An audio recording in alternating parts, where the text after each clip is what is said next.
ہے اور اس میں مہمان خصوصی کے طور پر مفتی منیب الرحمان صاحب کو جو ہے وہ مدعو کیا گیا ہے اور حضرت جو ہے وہ بڑا ٹانگ پہ ٹانگ رکھ کر وہاں پر بیٹھے ہوئے بھی ہیں اور ارد گرد دیوبندی ہیں اور سامنے بھی دیوبندی بیٹھے ہوئے ہیں اور یہاں پر مہمان خصوصی کے طور پر اشرف علی تھانوی کا نواسہ بھی مدعو ہے۔ میں مفتی منیب الرحمان صاحب سے تخاطب کرتے ہوئے کہوں گا کہ یہ مسجد دیوبندیوں کی مسجد تھی، یقیناً دیوبندیوں کی مسجد تھی۔ اب میرا آپ سے سوال یہ ہے، کیا دیوبندیوں کے اکابر کی عبارات صریح کفر پر مشتمل نہیں ہے؟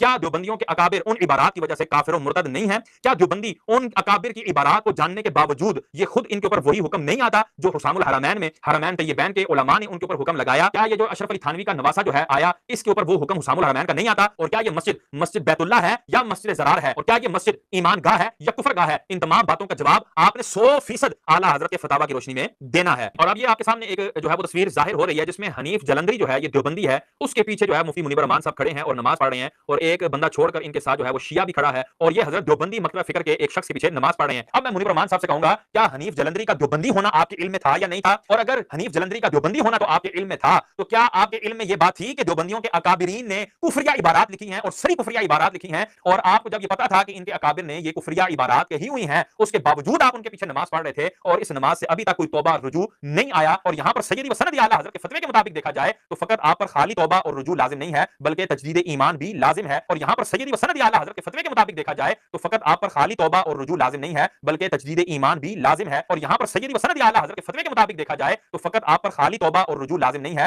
بلکہ تجدید ایمان بھی لازم ہے۔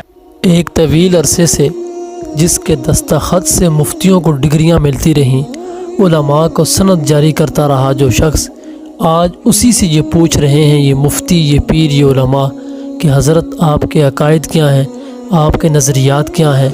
آج اسی شخصیت کو انہوں نے دائرہ اسلام سے خارج کر دیا۔ مسئلہ سیاست کا ہو تو میدان میں منیب الرحمان، اسٹیبلشمنٹ کا مسئلہ ہو تو میدان کے اندر منیب الرحمان، فقہی مسائل ہوں تو منیب الرحمان، دور حاضر کے جدید مسائل ہوں تو منیب الرحمان، اسی طرح عزت قرآن کا مسئلہ ہو تو منیب الرحمان، سیرت مصطفیٰ کا مسئلہ ہو منیب الرحمان۔ جس طرح کے دور حاضر کے اندر طرح طرح کے فتنے اٹھے تو ان کو روکنے کے لیے جو شخص آگے ہو، لوگوں کا امام ہو، وہ ہے منیب الرحمان۔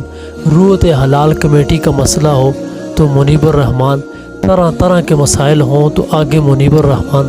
جس میدان کے اندر بھی دیکھا جائے تو وہاں پر نظر آتے ہیں منیب الرحمان۔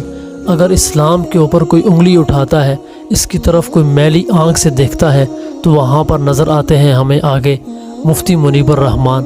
اور جن کے نرم نرم الفاظ کے اندر اللہ نے ایٹم بم جیسی طاقت رکھی ہے وہ ہے منیب الرحمان، جو بلاغت میں اعلیٰ، فقاہت میں اعلیٰ، شرافت میں اعلیٰ، جو سینکڑوں ہزاروں علماء کا استاذ بھی ہے اور ان کا شیخ بھی ہے، جو مفسر قرآن بھی ہے، شیخ الحدیث بھی ہے اور مفتی اعظم پاکستان بھی ہے۔ لیکن اس کے باوجود یہ چھوٹے چھوٹے لوگ آج ان کو دائرہ اسلام سے خارج کر رہے ہیں۔ آج افسوس کہ مفتی اعظم پاکستان، مفتی منیب الرحمان، جن کو ڈگریاں دیتے رہے اور جو ان کی ڈگری کی وجہ سے آگے عہدوں پر فائز ہوتے رہے، آج وہی لوگ مفتی صاحب کو دائرہ اسلام سے خارج کر رہے ہیں اور ان کو الوداع کہہ رہے ہیں، اور یہی لوگ آج تجدید ایمان کا مطالبہ بھی کر رہے ہیں۔